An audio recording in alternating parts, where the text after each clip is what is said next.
皆さん申し訳ない、めちゃくちゃハマってます。どうもケイスケです。このね新しいカメラ RX1R3 なんですけども、まあ買うか買わないかちょっと迷ってるんですよねみたいなとか、高すぎるやろとか言ったんですけども、まあなんか買ってね使ってるんですよ。とても良いっていうのも僕の想像した使い方がちゃんとできていて、とても満足しています。はい。ちょっとね、ただ僕の使い方はすごくニッチなんですよ。かなりニッチなんですけども、今回のお盆の期間ですね、8月のだいたい1週間ぐらいをずっと他のカメラを置いてこのカメラだけで過ごしてみました。で、もう酸いも甘いも全体全部見えてきたので、今回はこいつの完全レビューということで、どんなところがいいのか、逆にどんなところが悪いのか、あとはアクセサリーとかも含めて一挙紹介していこうと思いますので、ぜひ最後まで見ていってください。早速行ってみましょう。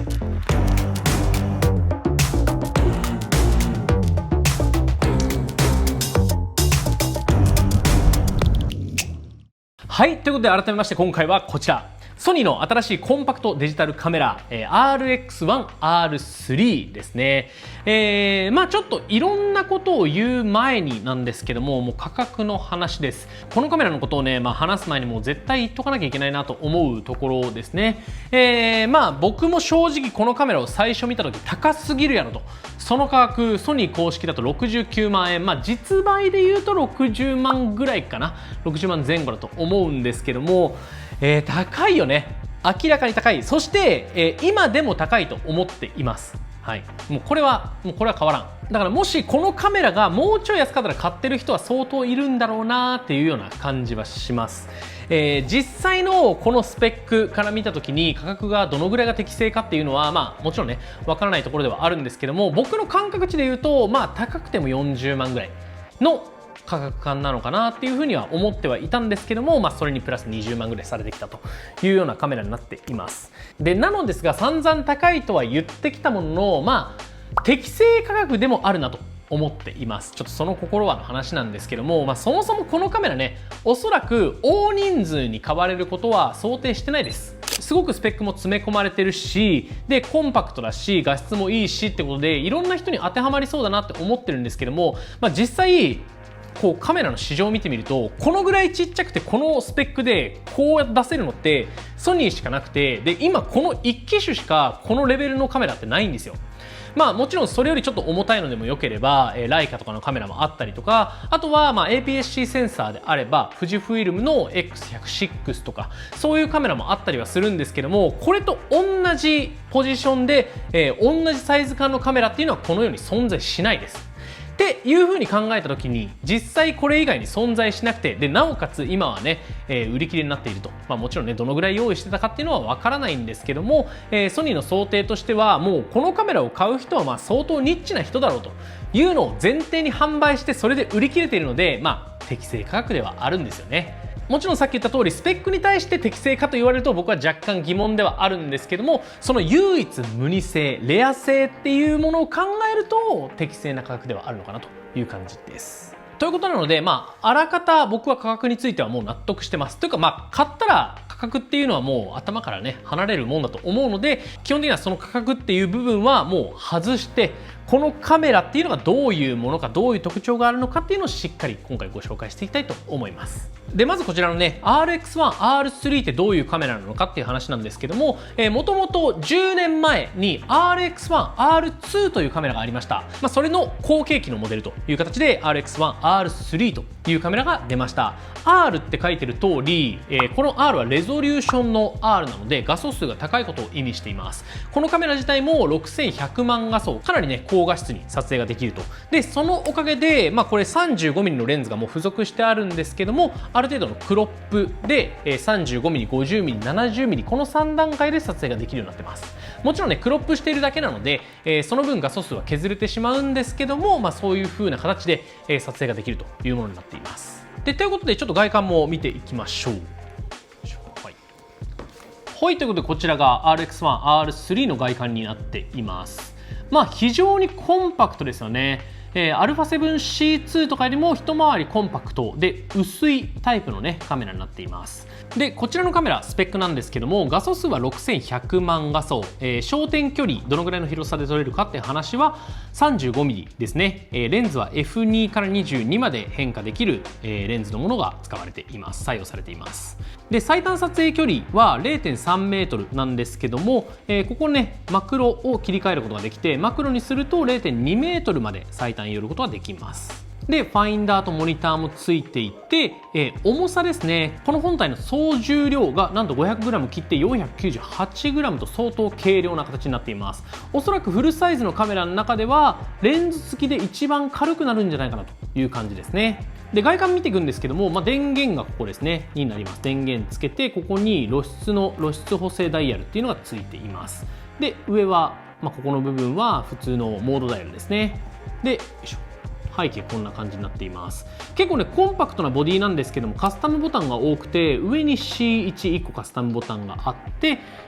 後ろに C2 がどこだっけ、ここだ、 C2 がここにあって C3 がここという形になります。でダイヤルに関してなんですけども、ここに1つダイヤルがあって、なおかつここのね親指側にダイヤルがあります。で F 値をね変更するダイヤル、人差し指のところにはないんですけども、レンズ側ここで F 値を変更するという形になります。なので F 値は全部ここになるので、ダイヤルで操作するということはできないです。で、モニターですね。モニターはちょっと動かないんですよ。モニターは完全固定式になっているので、チルトとかそういうのはできないです。1個前のモデルはできたので、なんでなくしちゃったんだろうなと思うんですけども、おそらく重さを考慮してっていう感じなんでしょうね。で、よいしょ、ここのサイドのところには USB-C のポートとか、あとはイヤホンジャックがあったりします。イヤホンジャックない、マイクジャックですね。はい。で、バッテリーに関しては、よいしょ、ほい、こちらですね。こちら FW50 というバッテリーが使われています。でこの FW50 っていうのは、ちょっと前の α6400 とかコンパクトな一眼に採用されているものなので、バッテリー持ちは正直最新のものからするとちょっと劣るという感じになります。ただ1個前の世代の RX1、R2 よりは良くなっています。ケイスケの動画。はい、ということでたっぷり作例を撮ってきたので、まずはその作例の方を見ていただけると嬉しいなと思います。どうぞ。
じゃなくてsama sama satu deh nih tanaman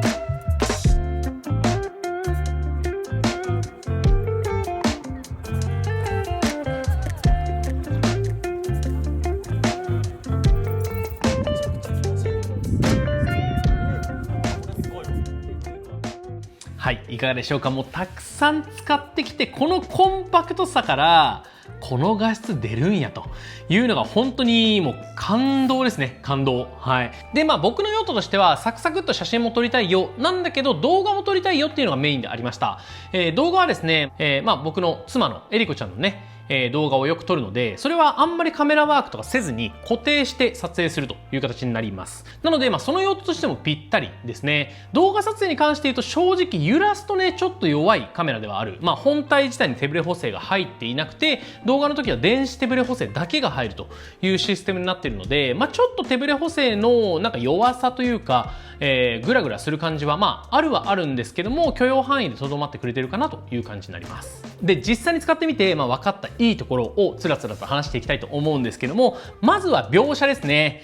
最近のソニーのカメラではね、使えなくなってしまった、使えなくなったっていうか、新しいレンズが出ていないサイスレンズがこれね、搭載されています。で、サイスレンズっぽい描写をしています。まず色味がちょっと青っぽい。全体的にホワイトバランスを α7C2 と揃えたとしても、若干青っぽく転ぶなっていうのがこのカメラの特徴だと思ってます。青に転ぶというよりは、なんか青の色がちょっと出やすいような印象になってますね。で、それでいてやっぱサイスなのでコントラストが高くて、で、ちょっと写真でいうパキッとした固めのようなね、描写が出てくるなっていうような感じはしました。動画だとね、もう少しふわっと柔らかい雰囲気が欲しいっていう人もいるかもしれないんですけども、スチル、やっぱ写真の方は結構ぴったりっていう感じですね。動画で使うんであれば1個フィルター、ローコントラストフィルターとかをかましても楽しいかもしれないなと思っています。で、描写についてはやっぱこのサイスレンズがならではなんですよ。で、僕は結構このサイスレンズ好きで、正直開放 F2 とかF2.5 だっけ、F2.5 あたりだとちょっとね、フリンジが目立ちます。要はフリンジっていうのはこう窓枠とかね、撮った時に紫色の線が入ったりすることを色収差フリンジって言ったりするんですけども、その辺はちょっと出ます。なんですけども、僕はこのね、ちょっとオールドレンズライクな昔のレンズっぽい写りっていうのはすごく好きなので、僕はこの辺はね、マイナスには感じてないです。で、写真面で言うと他にもいいところがあって、クリエイティブルックですね。今回クリエイティブルックがちょっと増えまして、クリエイティブルックっていうのは要はソニーに元から入ってるカラーの色味なんですけども、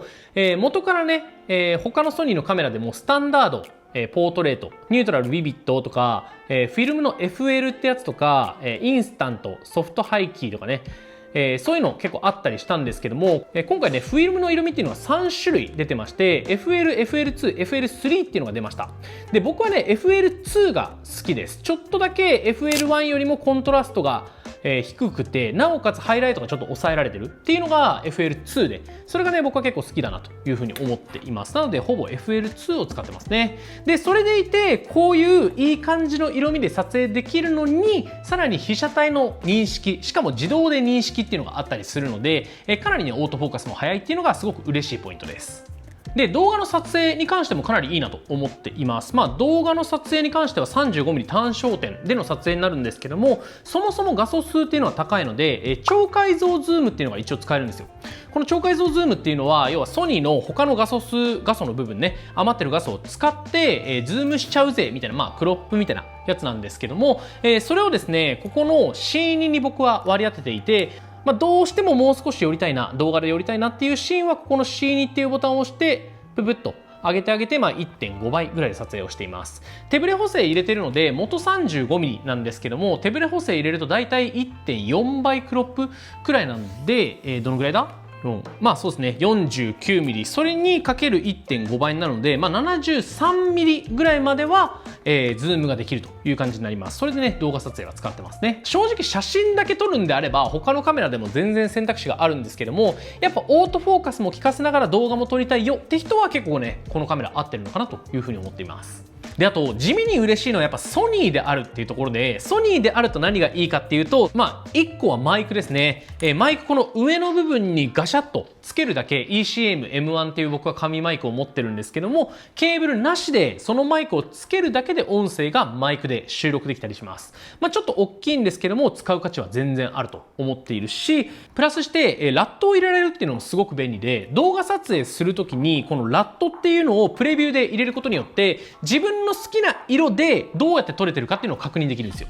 撮れてる素材自体はログ撮影のね、ログのモードで撮ることはできるんですけども、プレビューは自分のラットを入れて、そのラットでプレビューしながらログ撮影で収録するということができます。でもう一個ソニーならではで嬉しかったのは日付でフォルダ分けする機能ですね。写真撮っていくとその写真のフォルダ分けっていうのがなんか普通のカメラだとなんかこうパナソニック001みたいなねフォルダが作られてそこにボンボンボンボン入れられていくっていう形なんですけども、ソニーのカメラって日付で自動更新してくれる機能とかもあったりするんですよ。なので8月18日に撮った写真、19日に撮った写真みたいなのがフォルダを見れば一気に分かると。僕はその方が読み込みが結構楽だったりするので、その機能も使えるっていうのは結構嬉しいです。あとなんだろう、写真撮影するときにクロップができるのも結構いいですね。でクロップもね、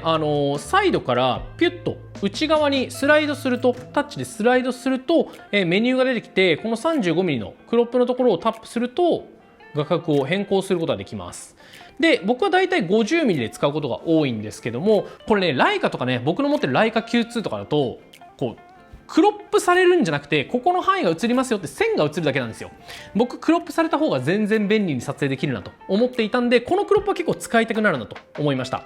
ただ 70mm までクロップしちゃうとちょっとね、画質が荒くなってしまうんで、僕は70までは使わず50ぐらいで抑えてるという感じになります。でモニターに関してなんですけども、モニターはねやっぱチルとした方がいいかなとは思ってるんですけども、なんか逆によく感じてきました。これはなんかこれは僕だけかもしれないんですけども、モニターね動かないことによってなんかもっと工夫して撮ろうってなるんですよ。いつもとは違う画角で撮ろうという感じになるので、わざわざちょっと覗いてみたりとかしながら動画を撮ったりするっていうのもすごく新鮮で、なんか逆にこのモニターが動かないことによって新しい映像が撮影できるなと、新しい写真だったり映像が撮影できてるなっていう感じがしました。ケイスケの動画っていうことで結構ゴリゴリハマってるんですよ。やっぱね写真も撮りながら動画も撮れる、しかも普通に画質が良くてラットでプレビューできるっていうのがなんかすごく新鮮っていうか、なんかこの小ささでできるんだみたいなの感動が強くて、めちゃくちゃこのカメラ僕にとってぴったりだなっていう風に感じてます。他の人わかんないよ。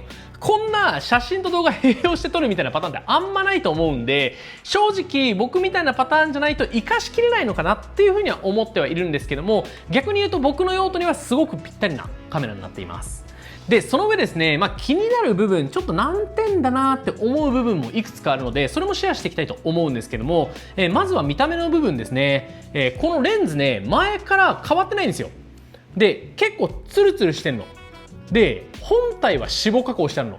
要は何が言いたいかっていうと、本体とレンズでちょっとね加工が違うんですよ。それがね若干気になります。なんか取ってつけたような感じになってる。もうどうせなら一体感がある感じで仕上げてくれれば嬉しかったなっていう風な感じがしますね。僕はそう思っちゃいました。あと使ってて困った部分で言うと、オートフォーカスとマニュアルフォーカスの切り替えのスイッチっていうのはないです。レンズ側にはついてないんで、ファンクションからいじるかカスタムボタンに入れるかなんですけども、僕はもうカスタムボタンに入れちゃいました。この C1 を押すと、オートフォーカスとマニュアルフォーカスが切り替わるようになっています。でこれは特に動画の時に使うんですよね。オートフォーカス使っててちょっとここでピントを固定したい、要は人が前通りそうだなって時にマニュアルフォーカスにしたいよって瞬間があって、その時にこうやって撮影しながら C1 ここのボタンを押すことによってマニュアルフォーカスに切り替えることができると。これによって結構動画の撮影の幅が広がりました。でただこのオートフォーカスマニュアルフォーカスの切り替えスイッチで1個謎だなと思ってるのが、ちょっとだけ僕の普段使ってる α7C2 とか α1M2 とかと仕様が違うんですよ。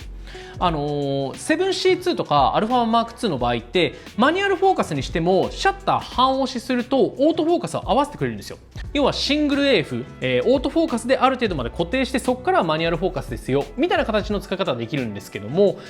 このカメラの場合はオートフォーカスが効かないです。マニュアルフォーカスにしちゃうと完全マニュアルフォーカスになるんで、ちょっとそこが僕は気になるなと、今まで使ったカメラと違うなっていう感じがしてならないです。で他ちょっとした難点も言っておくと、僕ねこのファインダーのアイカップ外してるんですけども、このカメラには付属でアイカップがついてきます。でこのアイカップをつけてるとこのモニター動かないから、割とねこの左上、モニターの左上ら辺の表示が全部見えなくなっちゃうんですよ。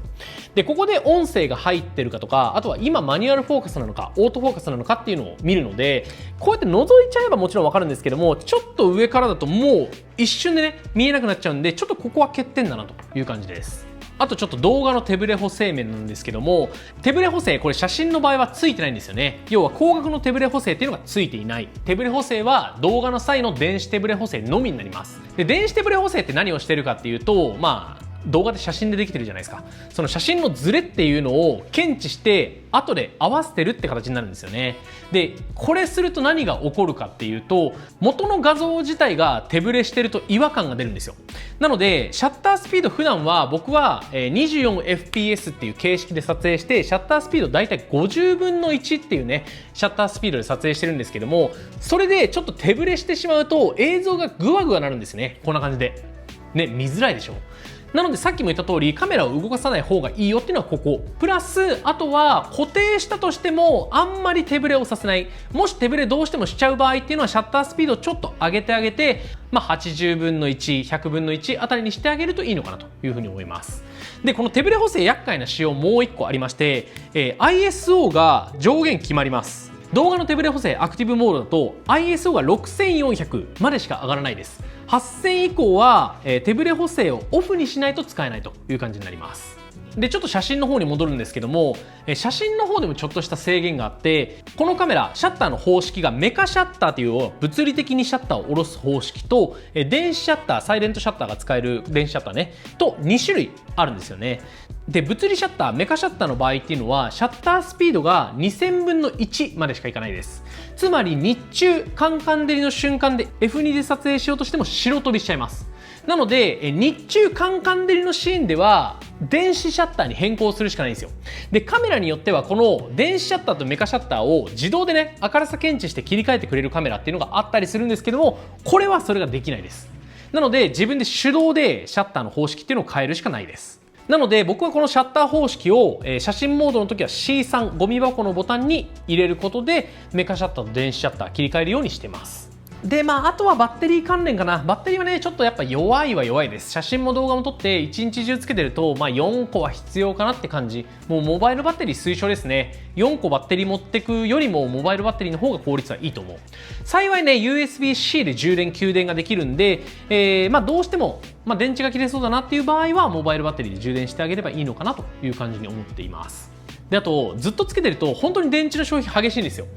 つけてる待機状態でも結構電池消費するので、ちょこちょここまめに切ってあげて、撮影する時だけつけてっていう風にしてあげる方がいいと思います。そうじゃないとねちょっとねさすがにバッテリーが持たないかも。であともう1個だ、この動画で1回だけ自撮りのね動画の長回しをしたことがあるんですけども、動画がね何分割かされてました。要は20分ぐらいね回したんですけども、5分ぐらいで切れて4分割ぐらいされてました。でそれ後でつなげた時に違和感なかった、ブチっていう音とか入っていなかったんですけども、分割がされてしまうということだけね、お伝えしておきます。ちょっと不便ですね。長回ししない分には全然大丈夫なんですけども、5分以上、5、6分以上長回しする場合はちょっとご注意をという感じです。はい、使ってみての注意点、そんなもんでしょうか。本当にいいところいっぱいあるんですけども、ちっちゃいからか若干の制限があって気になるなって思うポイントもちょこちょこありました。